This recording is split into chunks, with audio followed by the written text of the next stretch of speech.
Success in the music business begins with a dream, a vision. This podcast will give you, the listener, the insight and tools to turn that vision into a reality. Meet the industry professionals who work day by day behind the scenes, helping to make those dreams come true. Welcome to the business side of music. Joining us today here in the studio, Nashville, Tennessee, all the way from Los Angeles, California, the one and only, we just found out, employee for Soundtrack Your Brand here in the United States, not on a global level. They have many more people, and trust me, we've talked with Ola Sars, who's the creator and the CEO of the company. But CMO, Chief Marketing Officer Lisa Farris, is joining us today. Welcome to the show. Thanks for having me. Good afternoon. Yes, good afternoon. You're a graduate of Rutgers, I understand? Yes, I am. And you worked for the Recording Academy for a while. I did. I was at Universal Music Group actually early in my career. I actually started at earliest music jobs were at a publishing company called Music Sales Corporation. Okay. And then I ran a company, the West Coast and Nashville offices for a company called Music Marketing Network. We used to put bounce back cards inside of CDs back in the day. Oh my gosh. Yeah, I remember those. Yeah. Were you always in the music business from graduating from college? No, I started off in advertising, and then I started doing, in New York City back in the 80s, there was something called OutQ, your club and concert calendar. And they did all of the clubs and concerts that came through New York City. And I was managing a bar in college. Oh, okay. And I bought time from them. And so I started working in advertising. And then, ended up doing advertising for Music Sales Corporation in New York City. And then moved to LA and again opened up Music Sales Corp. Music Marketing Network was a company down in Red Bank, New Jersey, right, that started doing direct-to-consumer marketing. We had amassed a database of over 25 million active music buying consumers. Wow. And so I got to work with all of the labels in New York, LA, Nashville, and it was awesome. We learned so much. I did the first when SoundScan was around. I did the first couponing systems with SoundScan. We created phone numbers for people to put into ads so they can actually hear music before the internet. And then one of my clients was Abby Konowich, who was working at MCA Records at the time. And he said, come do this for us internally. And so I joined MCA Records, and then I was with MCA Records and Universal for several years afterwards. And I want to talk about how you got involved with Soundtrack Your Brand, because as I said before, we've had the founder and the CEO, Ola Sars, on the show. But I just read an interesting article this morning, and I want to pick your brain on this real quick, if you don't mind. According to Goldman Sachs Research, in a report they released on July 31st of this year, they say the music industry is on the cusp of another major structural change. While the industry is yet to fully monetize its content, with music streaming services seeing less revenue for every song streamed, the experts expect to see the sector grow and capture new business opportunities. Is that what Soundtrack Your Brand is kind of seeing, the same thing? Absolutely. And it's music licensing, music publishing can often be a very complicated space, not only for the businesses that we work with to understand, but even the people within the music business. When you speak to some people, especially those who are just coming up in the market currently, thank you, Don Passman, for the book, but not everyone reads it. Right. And that book gets referenced a lot. But absolutely. Also, when you write a book, things continually change and progress. And obviously, this quote I just gave from Goldman Sachs is, we're seeing changes yet. Yes, and particularly in the space that we are in the B2B space, 70 to 75% of businesses still don't know that they are not supposed to be using consumer services to play music in their business. They're using a license, a personal license, for hundreds or thousands of people who are coming into their businesses every day. And some people think that if they play a consumer service and they just have ASCAP or just have BMI, Right. that they're clear. I was on a call this morning with our new Nashville field staff, and they said they went to visit, actually one of the Austin guys. We opened field sales offices in Austin and Nashville over the last 2 weeks.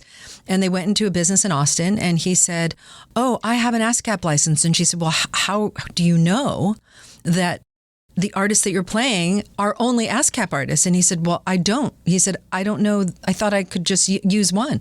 Well, very nicely, when the team from ASCAP go in, they may forget to mention that you also have to have licenses with BMI and GMR and CSAC. So and imagine for a business, they already have all the other licenses they need. It's complicated. Right. So we're trying to make it as easy as possible. And we're trying to educate not just businesses, but the industry on how can we join together to educate businesses and make sure that artists are paid for the music that's used. I think one of the things that, I'm an old dog. I always say I'm an analog guy in a digital world. Back in my youth, we had Muzak, and you paid Muzak a certain fee every month, and they brought in a box, and you got an assigned channel of music. And it was what we called elevator music or grocery store music. But we're not living in that world anymore, are we? No, we are not. We have moved far beyond. So now not all the B2B services have 100% moved to streaming, but we are a streaming media service that provides over 90 million tracks that, depending on the service that they select, whether they select our unlimited or essential program, you can use it like you would your consumer service at home. You can create your own playlist with whatever you want. You can we have incredible playlists that are made for different types of businesses, by category, by mood, by genre. But what people sometimes forget is programming a playlist for your workout or your Friday night party or your Sunday morning jam is very different than programming 9, 10, 12 hours of music a day, because you're not just programming it for your customers, you're programming it for your employees. Imagine if they're hearing the same songs over and over every single day. So it seems kind of fun until you actually have to program an entire day and change that up. So there are business tools like scheduling, like explicit lyrics, different controls that people are able to manage from wherever they are that you wouldn't get with a consumer service. Right. But as you said, it's changed. And this is all things that Soundtrack Your Brand provides. Correct. But at the same time, let's jump back to something you touched on briefly. It's illegal for these businesses to be broadcasting this music. How many of these commercial establishments actually realize that technically they're breaking the law? They don't. And we go into them. But you're not going in with guns drawn and Correct. You're throwing them on the ground. And, it's an education process. It is an education process. And frankly, it's not necessarily their fault. When you open up a business and you get your business license, there is no playbook that says, oh, and by the way, this is how you handle music. So it really is the responsibility of the music business, not just the companies who provide B2B music. It is the responsibility of the entire music industry to inform 4 million businesses in the United States alone that music creators need to be paid fairly. Rights owners need to be respected in terms of those rights that are there. We did find in a study that we conducted almost 2 years ago now this fall, there's a very small percentage of businesses that think that music should be free, but right. I suppose there's a small percentage of consumers that also believe that. But this music is helping to build a brand of these businesses. And so it's critical that we stand together to do this education. It's not the responsibility of one company or 5 or 6. I like what you said. It really does come down to an educational approach. When Napster first came along, people thought, oh, this is great. We're just going to consume, and didn't realize that they were hurting the owners of this music, of this content. Has that mindset changed for most people now? Because obviously we have Spotify, we have Pandora, we have all these other platforms where we can now subscribe. Are people getting the idea that they've got to pay for the music? Because obviously now it sounds like you're, in a certain sense, having to drag the retail marketplace, that B2B, into getting into that same mindset. For the most part, when you explain to someone, and by the way, we opened up field staff in Austin and Nashville for a reason, because they are both music cities, right? Whose customers are oftentimes people in the community who play in music, and so we thought we would start there to really understand the psychology of what it will take to have these conversations on a much broader basis. It will take years, again, if it's, 1 or 6 companies that are responsible for doing this. For the most part, we see that people do care. Occasionally, there is the person who says, artists make enough money. I've got a struggling business. How those two come to terms, I have no idea, but there are people who do.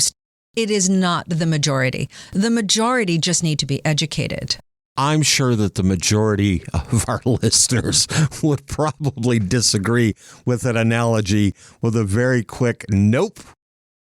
But and that's the other thing that we have to look into, because you mentioned rights holders, the content creator, the people that are out there in the trenches creating this music that we hear in the elevators, in the stores, and wherever. Money's being left on the table. Absolutely. For them. Yes. And they maybe don't realize that. You would be surprised how many people who, as I said, work in music, who don't completely understand the fact that people are very familiar with the performing rights organizations, but many people don't really understand that the sound recording also needs to be respected in terms of its airplay in these businesses. Rights holders and artists are leaving 5 to 10 times what they would earn in a traditional streaming service for what we pay in a business or in a business environment. And it's not just about the respect of making sure that that they're paying for these rights. It really is about ensuring that all music creators get paid for the work that they do in an environment that is, if you're a restaurant, you're helping to create the vibe, or in a bar, in a medical office, the psychology of how important that music is. And by the way, we're playing more and different genres. If you look at our top artists that we play, yes, it often meets the very, very similar popular artists, but we over-index on things like jazz, on electronic music, on classical music, on many other genres that you would expect to be played in different businesses. Right. Whether it's, a gym that's playing upbeat rock and hip hop, to, the medical office that's playing ambient sounds. Yeah. We're going to take a break, get a word in for a couple of our sponsors here on the business side of music. And when we come back, we're going to have some more conversation with Lisa Farris. When you have a Korg synth at your fingertips, the possibilities are endless. Be it digital, analog modeling, altered FM, wave sequencing, or the multi-engine synth, Korg gives you easy access to a variety of features to help you get the perfect sounds quickly. Whether you're a professional musician or just starting out, Korg truly has a synthesizer to help you express yourself. Visit Korg.com or your favorite Korg dealer to get your hands on one of their products to create new music always. Korg, the official sponsor of the business side of music. Back in the studio here in Nashville, Tennessee, sitting across the podcast table. And I always have to say, it's nice to have somebody in the studio that we can do this. The CMO for Soundtrack Your Brand, Lisa Farris. Welcome back. It's my pleasure. Thank you for having me again. We were having a conversation during the break, and we're not going to specify the markets, but you were talking about a certain establishment owner who said to your team, we only play the local independent artists. That's how we support them. Yes, but they still need to make money. I mean, they didn't. Okay, maybe they created that for the love of the music, but at the same time, they're really hoping to be able to, buy a meal or pay a bill or, that mindset, especially for the local independent artist, that revenue stream should be just as important to them as it should be to the major creative content provider out there. Absolutely. And it's those music creators who not only benefit from it from a promotional standpoint. 33% of consumers have said that they learn about new music when it's played in public spaces. That is an important number when you're trying to break new artists or trying to introduce new music. And we spend so much care and time. It is part of our ethos to make sure that we track and report and pay for every single stream. We do not just aggregate data that, we think that it's a percentage, a percentage is allocated to the biggest artists. We report on individual tracks, and that is a critical piece of music that is played in businesses. Candidly, not everyone does that, but we pride ourselves on that, and that is part of the education. So let's talk about that aspect of it, because now we're getting into some little technical dynamics. Is this a software that Soundtrack Your Brand has created that can specifically focus in on these things?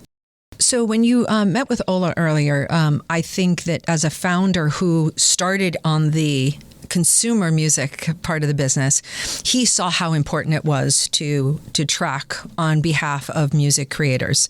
However, because of the way we license, we have 16,000 direct licenses with publishers and labels in order to be able to provide businesses with the unlimited service, which means that they can choose, as they do with a consumer service, because those are some of the things that they felt businesses needed to have the flexibility.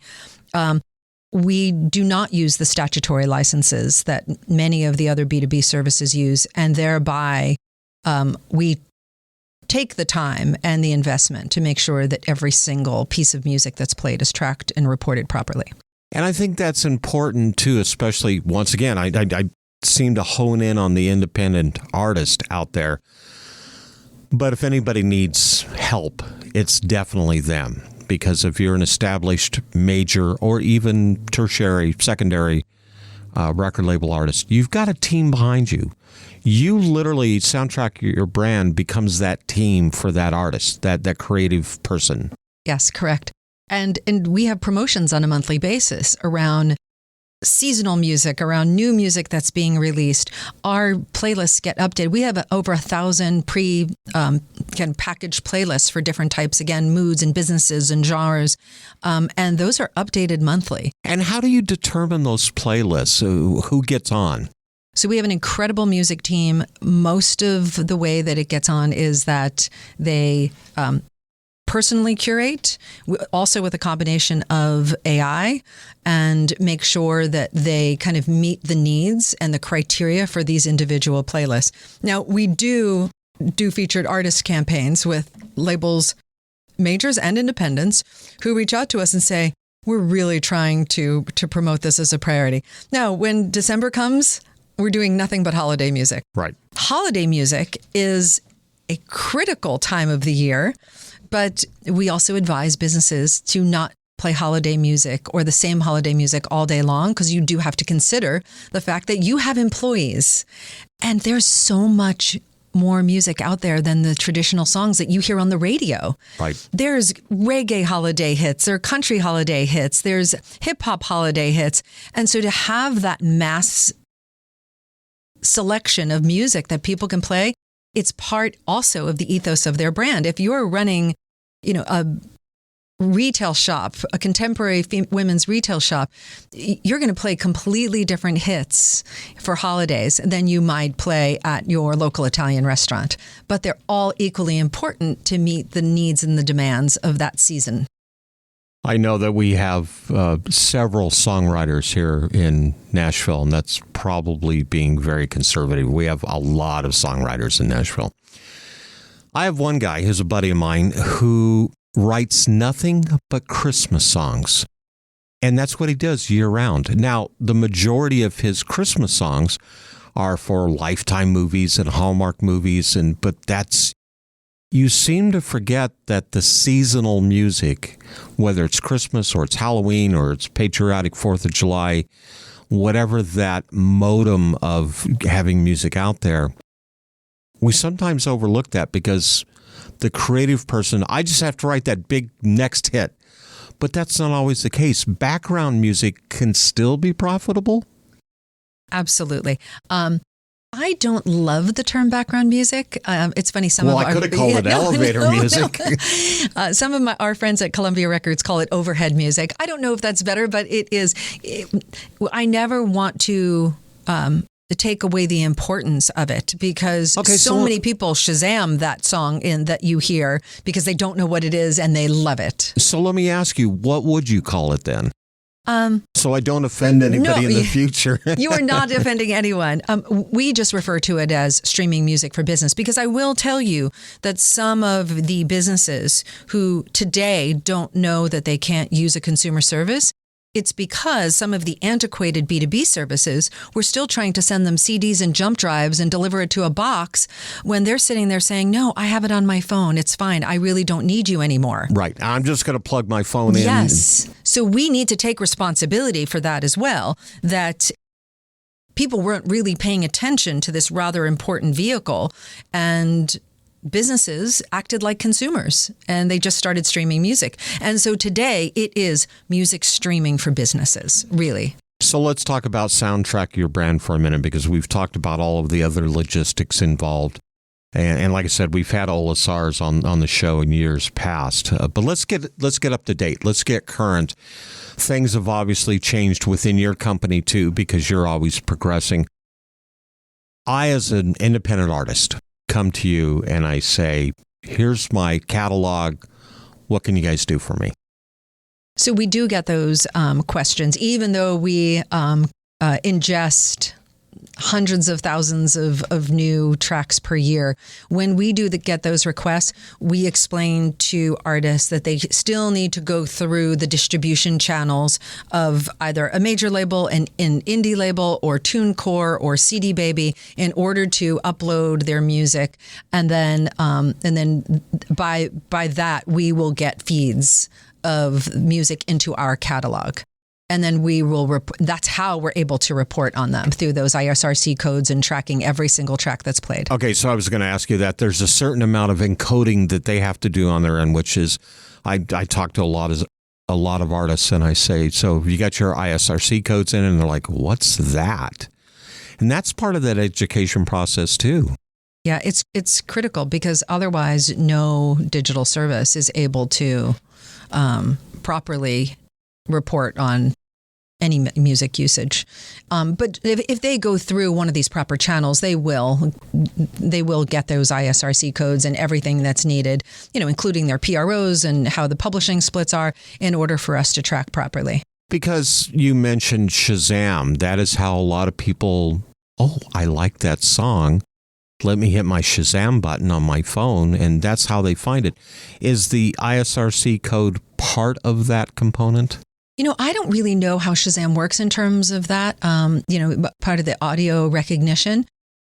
Ironically, recently I was in a bar and there was a cover band playing and I tried to use Shazam and it did not pick it up. So I'm not sure how their audio recognition works, whether it's the original sound recording that they're doing it based upon. However, it's amazing that recently I've had 2 different record companies say, I'm looking at some of the research that's come back from some of the syndicated research that we receive, and I'm seeing a lot of Shazam data coming through. However, that's not been on the radio. So the only thing we can think of is that we know you guys are playing it in various playlists for the businesses. And it is definitely one of the places where people will take out their phone, in a restaurant, in a bar, in a mall. So there's more and more research being done on that 33% that I was discussing. Right. And we are constantly tracking those numbers. But you would be surprised how there's still, of all the labels, there's still only a few that really reach out to us on a monthly basis saying, hey, we realize how important this is. Can we make sure that this is added to certain playlists? And then there are certain genres like the EDM artists. They fully understand the importance of music being played in public spaces. So how do you educate these distributors or these labels that this is vitally important? Because once again, I'm almost overusing the word education, but that's really what we're all trying to accomplish these days.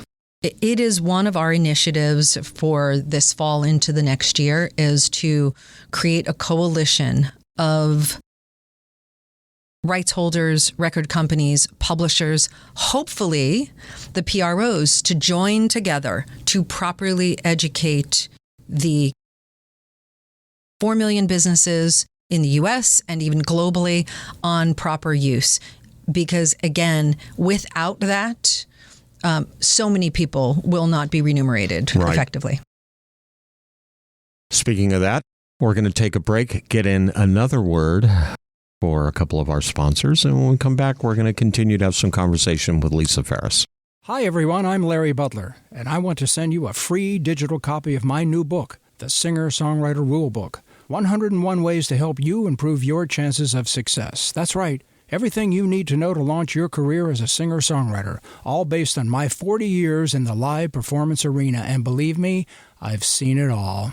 In my book, you'll find the 10 things you have to deal with before even thinking about becoming a singer-songwriter performer. You'll also learn about the 5 things every singer-songwriter can do this weekend to make their live show better. 5 things I can guarantee that you are not doing already. Plus, there's tips on songwriting and staging, photo and video shoots, publishing, merch, dozens of other topics. All written for people who don't particularly like to read. And again, it's free. Just go to the Business Side of Music website homepage and look for my book cover. Click on it, and a free digital copy of my book will be yours. I'm Larry Butler, and I approve of this message. Thanks. Back in the studio here in Nashville, Tennessee, sitting across the podcast table from me, Lisa Farris, who is the CMO of Soundtrack Your Brand. This has been so much of a wealth of information. I know we have more to talk about. I want to go back a little bit in that Soundtrack Your Brand has had a global presence, but is really just now starting to create some physical footprints in the United States. You said Austin and Nashville are where you have some teams now. And let's face it, those are music markets. Do you see Soundtrack Your Brand also breaking out into like New York, Chicago, LA, Miami? Miami's a huge music scene. Atlanta's a big music scene. Forgive me if I'm forgetting somebody else out there, some other city. But there's a lot of markets that really clearly define the music scene regionally in this country. Indeed. And, the markets that you just mentioned are all excellent markets and really have such different brand footprints in terms of the type of music that, Latin music in Miami is played far more than perhaps some of the other cities in across America. Middle America still plays rock and roll, to degrees and over-index that's from other markets. That will never go away. Yeah, that will never go away. Right. New York and LA are always great markets. They're just not always great test markets just because of their size and space. But New York and LA are absolutely in our targets. Believe it or not, Portland, Oregon, and San Diego over-index for us in terms of we're what's known as a product-led growth company, which means in order for a business to get started, it's so easy. They come onto the website, they do a 14-day free trial. They don't even need to put in a credit card.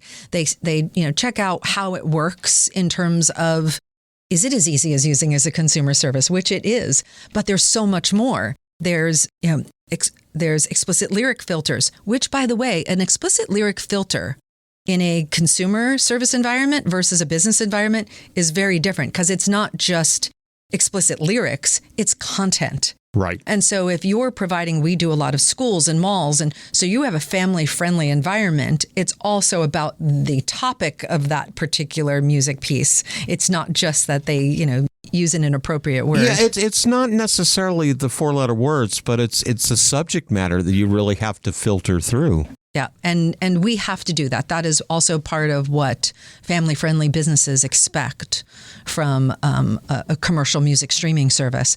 And so the markets that you discussed, as well as Portland and San Diego and Detroit and Cleveland, all of those markets will be great for us, assuming that we get that education out there. I can see Portland, Oregon. I mean, obviously their music scene, although underground for a long time, but they always created this very organic environment musically. But then when you mention San Diego, I'm thinking that's a naval city, that's a military city. But there are those markets out there that you look at that we wouldn't normally think of as a great way to get analytics and data. Absolutely.